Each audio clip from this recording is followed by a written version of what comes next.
I wrote a story about one time when I was in Canaries and I bashed my head. And so I had a moment to sit and talk about this. And I talk about how I cracked my skull and then it knocked me out cold. Ended up with 8 staples in the back of my head. And the guys helped me and I went over and I had to go to the little hospital and they stapled me up. And then I was just sitting there kind of going, okay, you know, that was the edge. I found the edge. Get knocked out in a remote place underwater, you know. So when those events happen to me is when I do my best writing. So I'm just going to read a little piece of this, and maybe this is my interpretation of part of the water. Surf seasons in remote archipelagos is a pilgrimage for fully dedicated surfers. Scattered around the world in every different climate imaginable, Hawaii, the Maldives, Indonesia, Tahiti, Ireland, the Canaries, I've chased these sometimes elusive streams and pockets of stored energy that we all call waves for 50 years. They're slung across vast seas from violent low pressure systems, hundreds and thousands of miles away. The energy beckons and draws us into the water. We want to be close and closer to feel the pull and the turmoil of these fleeting organisms as they expel their fury on ancient solidified volcanic lava. So that's how I felt about the waves that come. And I got a lot of responses from people. One of them was from a woman who I went to high school with, and I really didn't know her that well back then. I mean, I know her, but Diane Douglas is her name. And she wrote to me, she goes, "Hey, Duane, thank you for putting your experience into words. But this surfing, is it a sport, a spiritual practice, an art form?"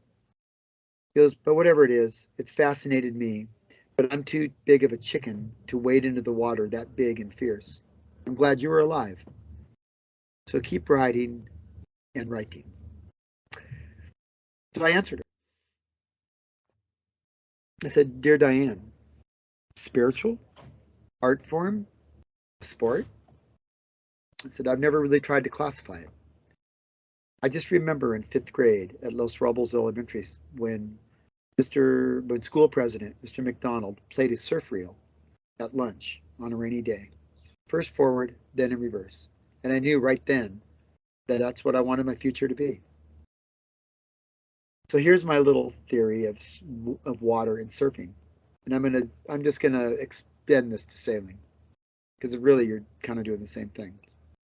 Humans have tried to explain the allure of the sea and the waves for millennia.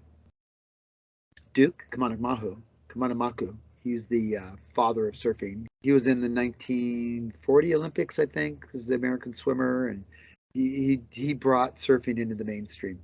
His quote is, "Out of the water, I am nothing." End quote. And I'm pretty sure that most surfers feel the same about waves. They're unseen energy, and it pulses through and haunts us all. I've never met a human who would doubt a spiritual presence is in each of us. And my board and my boat, they act as a sort of lightning rod for this ethereal light. And think of the ocean as a huge battery cell. Solar light energy from the sun stirs the atmosphere, creates storms, and converts the energy into waves. Our spiritual energy, our light, it wants to be part of that wave.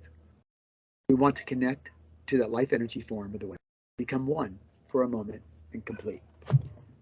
It's how you feel when you're surfing. I think we have a natural vibrational, call it resonant frequency. And if you get it, and it's like, I don't know if you actually get it, but you hope so. I don't see people go and stare at a soccer field with nothing going on it. Field's empty, they're going to walk by. But you see surfers all the time just staring at the ocean. They'll just stare at it because they're looking for any little ripple that might come. What's the direction? What's the frequency? What's the amplitude? How's it shape? And how's it roll off when it gets to the end? And it's just so damn beautiful.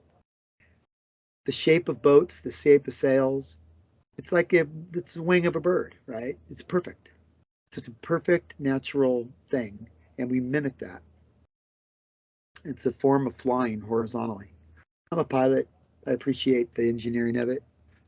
So, yeah. And that's why people get sucked into it. But is it comfortable? Nope. Is it cheap? Nope. Is it easy? You can get there.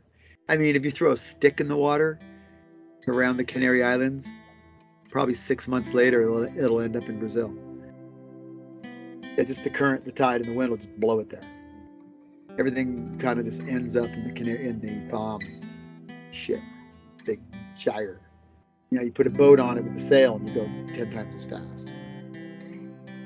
So that's why I said that's the best I can tell you.